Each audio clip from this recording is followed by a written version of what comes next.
Sa video na ito ay pag-uusapan po natin ang isa sa pinakamakulit pero malakas na crypto sa market. At yan po ay walang iba kundi si Dogecoin o mas kilala po natin lahat bilang si Doge. Matagal-tagal na rin mula nang huling bumulusok pataas itong si Doge. Pero ngayon may usap-usapan na kaya raw niyang tumulak paakyat muli kung mananatili siya sa isang mahalagang presyo. At yan po ay ang presyong 0.15. Pero gaano ba ito kakampante or gaano ba ito kaimportante? Ano po ang mga posibleng mangyari kapag hindi po napanatili ni Dogecoin ang presyong 0.15? Kaya yan po ang siyang ating pag-uusapan sa video na ito. Pero bago po tayo magpatuloy ay pakibasa na lamang po muna ang disclaimer dito sa ibaba ng ating screen. At ayan, simulan po natin sa kung ano po ang kasalukuyang sitwasyon ni Dogecoin sa market. Ayan, ayon po sa crypto market watcher na si Ginoong Ali Martinez, habang mas tumatagal po si Dogecoin sa itaas ng presyo na 0.15, mas tumataas po ang tsansa na magkaroon siya ng panibagong rally pataas. Ang rally na ito ay pwede pong umabot ng hanggang 0.22, isang presyo na dati na rin niyang pinuntahan pero hindi niya napanatili. Sa kasalukuyan, si Dogecoin po ay nananatiling ika-siyam na pinakamalaking cryptocurrency sa buong mundo base sa kanyang market capitalization. Ang kabuuang halaga po ni Doge ay nasa halos $24.66 billion. Sa dami po ng activities sa trading, meron pong 24-hour trading volume ito na halos $391 million. Hindi kalakihan ang galaw nitong hindi naman po kalakihan ang kanyang galaw nitong nakaraang linggo, kung saan ay tumaas lamang po siya ng 0.23%. Pero steady naman po ang kanyang momentum. Ngayon ay balikan po natin ang presyong 0.15. Bakit nga ba mahalaga ang presyong ito para kay Dogecoin? Ang presyo po kasi na 0.15 ay hindi lamang ito basta numero. Isa itong tinatawag na key support level. Sa madaling salita, ito ang presyong pinanghahawakan ni Doge para hindi po siya bumagsak. Merong dalawang klase ng support na nakikita sa ngayon.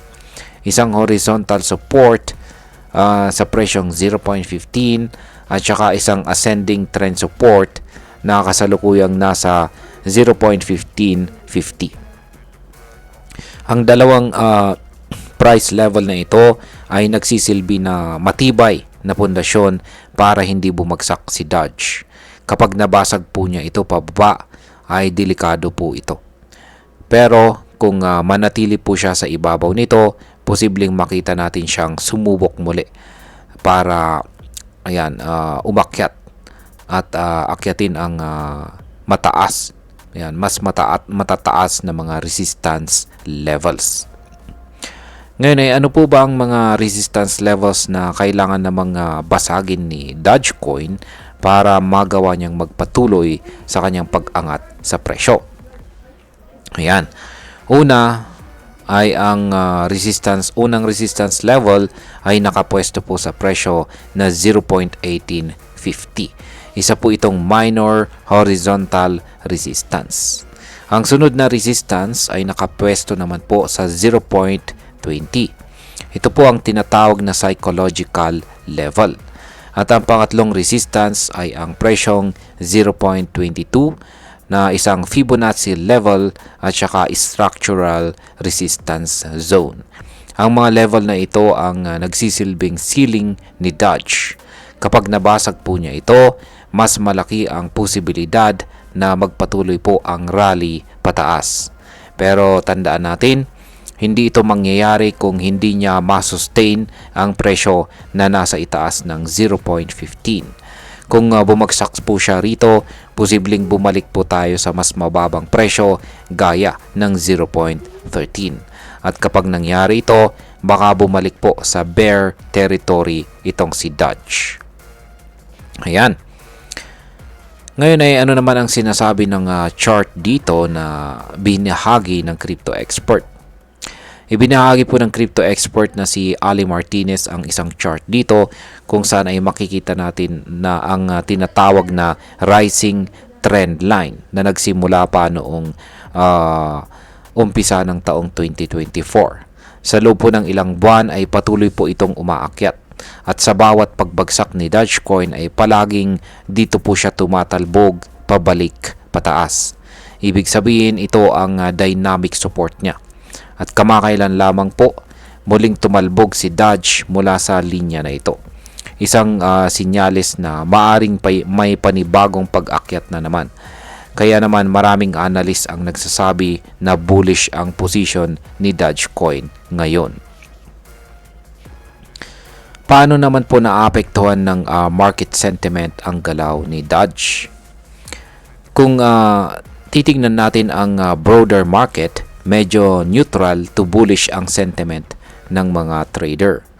Ang mga mata ng market ngayon ay nakafocus kina Bitcoin at saka Ethereum.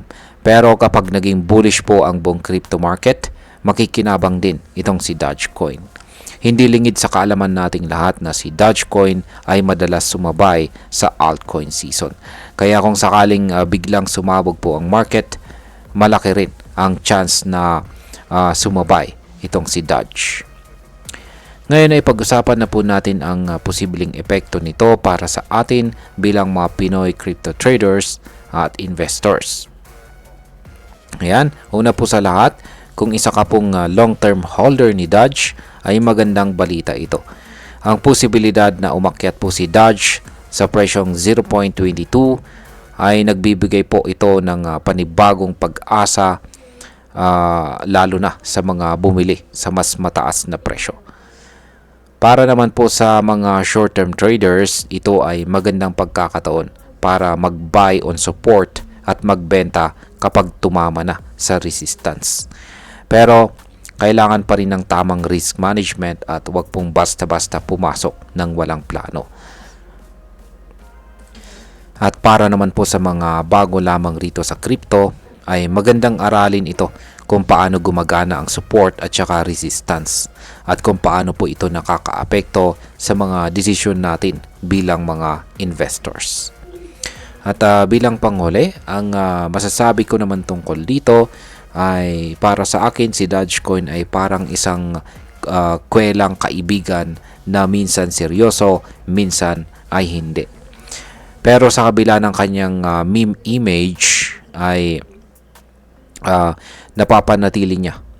Yan, napapanatili pa rin po niya ang kanyang lugar sa top 10 cryptocurrencies. At yan ay hindi basta-bastang bagay. Ang patuloy po na suporta ng community, mga tech updates at ang kasaysayan ng kanyang mga pump ay nagbibigay pa rin ng confidence sa maraming investor. Pero tulad po ng ibang crypto, dapat laging may plano at huwag pong umasa sa hype lamang.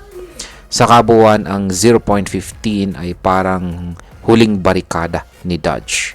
Kapag naprotektahan po niya ito, malaki ang posibilidad na makita natin siyang bumalik sa itaas.